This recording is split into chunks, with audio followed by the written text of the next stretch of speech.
À Oradour-sur-Glane, dans les allées du village martyr, une dizaine de chercheurs cogitent. Leur objectif, faire découvrir au mieux le site aux visiteurs.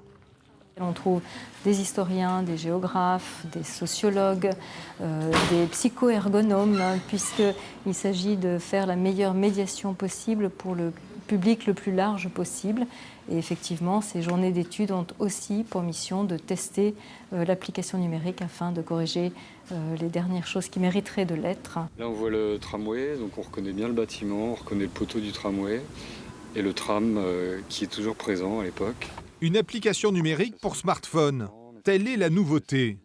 Nourris par les suggestions des chercheurs, les visiteurs vont prochainement découvrir le lieu grâce à la réalité augmentée, alimentée par des photographies et des cartes postales. On reconnaît les montants ici, les pierres, sur la carte postale, ce qui nous a permis de localiser l'ancienne épicerie. Et on voit l'enseigne.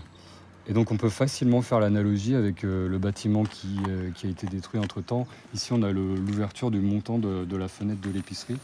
Et pour l'occasion, tous les habitants qui posent. Donc c'est aussi l'opportunité de voir les habitants, les humains qu'on ne voit plus aujourd'hui. Certains imaginent que le village a été bombardé, d'autres l'assimilent à la bataille de Normandie. Donc notre application, elle permet de mieux appréhender à la fois l'histoire du massacre, mais également l'histoire de la mémoire du massacre de 1945 à nos jours.